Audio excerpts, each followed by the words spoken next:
Susan Reed, the education consultant for the Anchorage Symphony and also the principal keyboard player. And it's a wonderful day today to be able to chat with Yaniv Attar, our guest conductor for the November Classic #2 for the Anchorage Symphony season.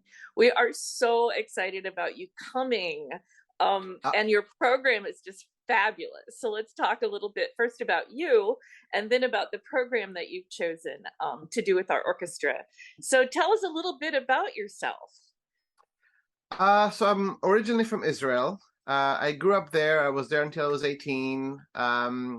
And my instrument is classical guitar. So when I first moved out of Israel, I went to London. I was studying at the Royal College of Music. And I developed the bug for conducting at that point as well. So I was there for 4 years, and I went to Juilliard to do my master's. And then when I decided to focus on conducting, I went to McGill University in Montreal, where I got my doctorate in conducting. And then the first job I got out of university was in Alabama. I was the assistant of the Alabama Symphony. And then this job opened in Bellingham. This is 9 years ago. So my family and I moved to Bellingham. I'm the music director here of the Bellingham Symphony. I'm also music director of the Pennsylvania Chamber Orchestra on the other side of the country. And I'm also artistic partner with an orchestra in Seattle-Tacoma area. It's called Northwest Sinfonietta. They don't have a music director. They just have rotating conductors to do their programs. So I'm involved with them, and I love living here in the Pacific Northwest. I've been to Alaska once. I conducted the Juno Symphony a few years ago in the summer, and I'm really looking forward to coming back to Alaska. The music at our opening night just made everyone so happy to be together again. You just felt this vibration through the auditorium, through the Atwood Hall. So I know that same joy will be there when you're with us. So when Elizabeth asked you to be our conductor, what was your first thought about coming here to guest conduct? Oh, I was thrilled. I met Elizabeth many, many years ago when I was a participant. This was, 15 years ago or so. I was a participant at the National Conducting Institute in DC. Mm-hmm. Leonard Slatkin used to invite conductors every year to observe his work and work with the orchestra. And she was on the conducting faculty there. So I met her already then. And so it was really nice that I've always wanted to guest conduct orchestras around, especially when it's close, and I was really excited for the invitation to work with the orchestra. Fabulous. Well, let's talk a little bit about the program, because she said she turned it over to you to kind of put together thoughts about what you would like to present as a program.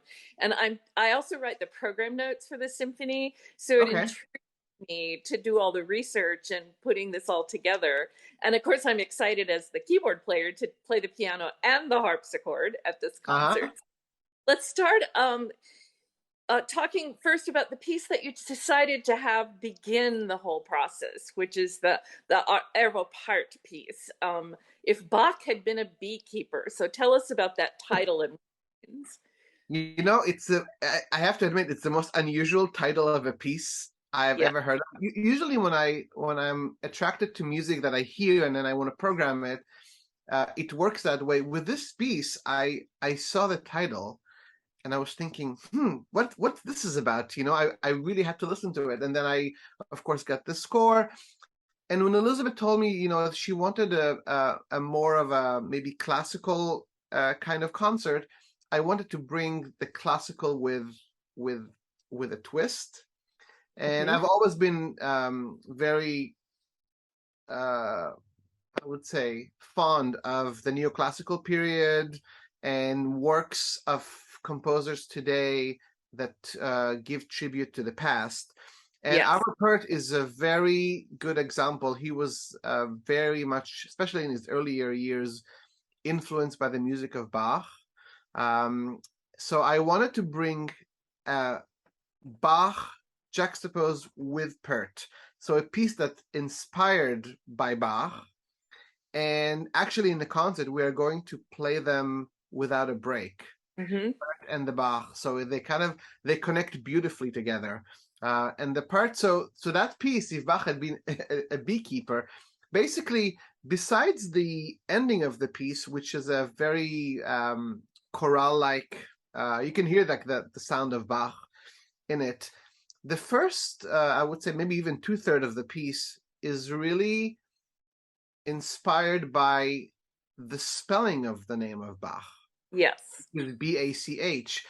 And it's when you think of Bach, when you think of Baroque music, you don't think of dissonances too much, and you always think of regular tonality that we hear. But actually, Bach was quite chromatic in his writing, and even the spelling of his name. If you play it on the piano, if you play those 4 notes, B. So B is actually B flat, because in German B flat is B, A is A, C is C, and H is a B natural in German. So if you play them, it's quite chromatic. You can play them as a cluster, and you really get this squirmy sound. And what Pert is doing is he's taking the spelling of Bach's name. So the viola starts the piece by spelling Bach's name with those 4 notes in different rhythms, and all the strings are playing tremolo, which is very, very fast notes on the violin. So you get that buzz of the bees, and you hear that cluster of Bach's name. And Bach wrote a lot in sequences in his music. You get that a lot. So then when the cellos come in the next section, they play the same relationship of notes, but starting on an A. So the viola started with a B, the cellos are going to start with the A, then the next group that comes start the same kind of relationship of the notes with on a C, and then the last group in the violins start on a B natural. So eventually you get this really ugly cluster, and then with the fast playing of the tremolo, the string section sounds like a beehive. Yes, it really does. But there's very clear tonality in every section. You start with the B minor, you have the A minor, you have the C minor, and you have the B minor at the end. So it was B flat major at the beginning. So the spelling of Bach is throughout, and then at the end it brings as a contrast this really peaceful Bach chorale. So I think it's a great piece, and I'm actually planning to make a little presentation to the audience, playing music examples so they know what he's doing and how he's building the piece. I think it's really important with a piece like this.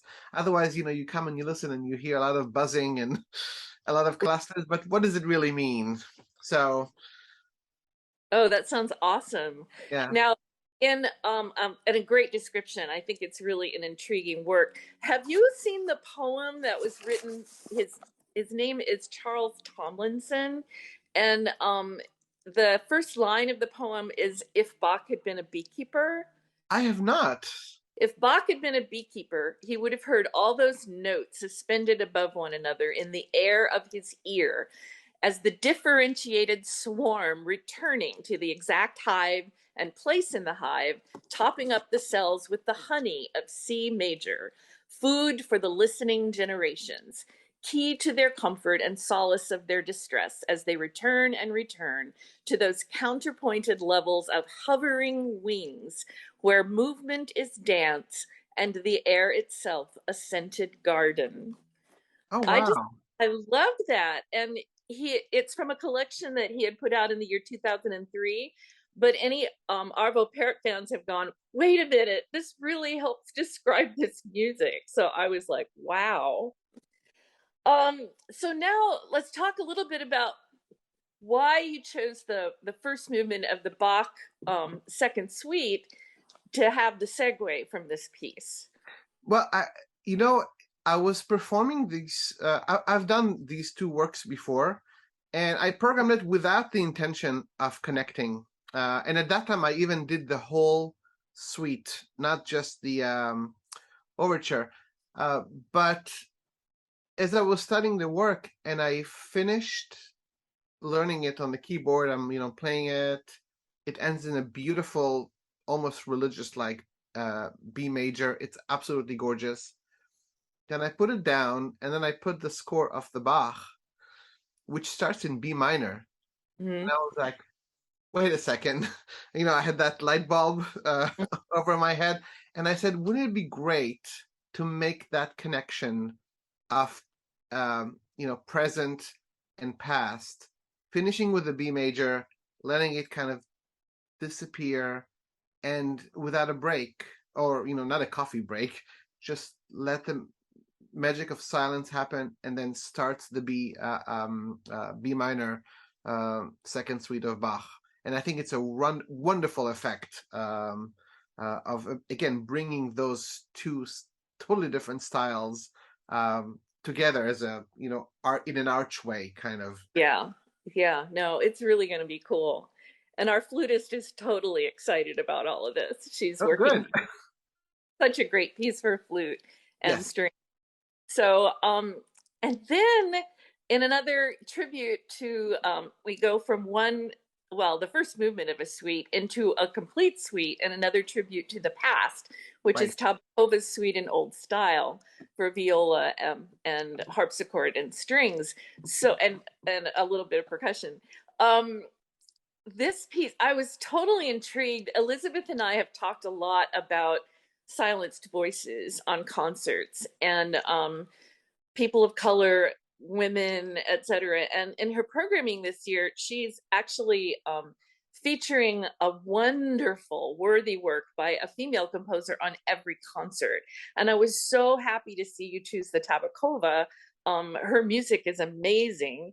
Yeah. And it will be her first introduction to Anchorage's audiences. So tell me a little, and our listeners, about how you came to choose this piece, and have you worked with the violas before? And let's talk a little bit about this. Again, so when I was researching works that has some tribute to the past, totally by chance I came across this piece. I admit I did not know of Tabakova at the time. She was a great revelation to me, and I think it's great now as a lot of women composers are getting finally great presence in our concerts.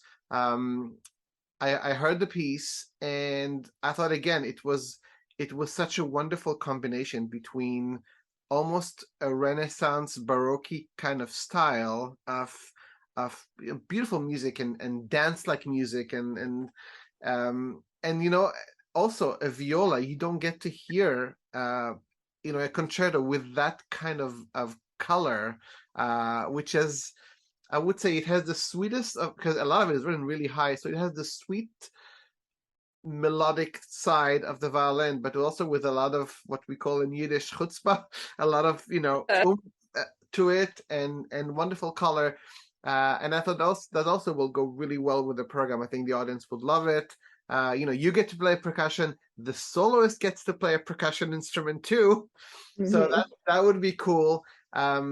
But it's a really fun piece. It's a tribute to Rameau, and again, yeah, I think the audience would love it. Dmitry Murat is a really fantastic violist. He came to Bellingham. I worked with him only once. He came to Bellingham quite a few years ago to play the Bruch Concerto for clarinet and viola. And I remember the audience was, they loved it because, I mean, how often do you get to see a violist on stage? So I'm really excited to work with him again. He lives in San Francisco now. He teaches at the conservatory there, but he's a very active chamber musician, and audience gonna love him. Awesome. Oh, the first half of this concert is just really, really cool programming. So thank you. The Oh, creativity, I think the pleasure. audience will love it. And then after the intermission, I'll have to tell you there were rave reviews from players when it was announced we were going to do Schubert 5, because Oh, it's just a real, it's just so cool and wonderful. And um so when you put the program together and you had the second half staring you in the face, and what piece is going to really anchor all of this and tie it up in a bow at the end? Schubert 5. Why did you come up with that? well, Elizabeth told me that it wasn't performed in a while in Anchorage.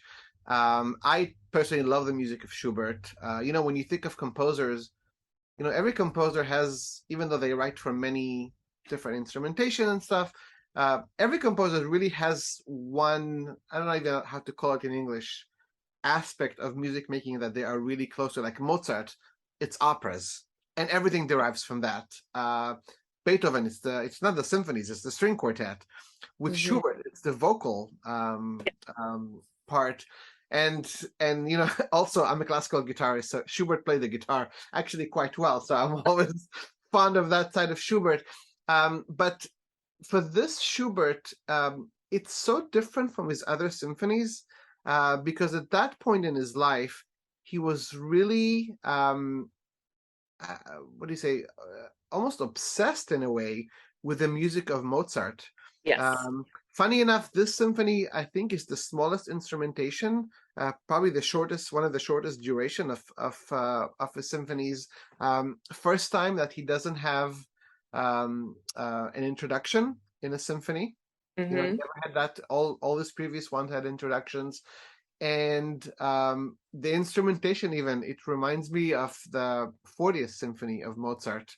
And it has a 4 bar in the Schubert, has a 4 bar kind of a fast introduction in the winds, um ti tam tam pam, which remind me a little bit of the fugue of the Jupiter Symphony, of the Uh-huh. evening fugue that he wrote. So there was clearly an influence of the music of Mozart, the lightness, the joy, the melodic joy, and exciting rhythms that really Mozartian in style.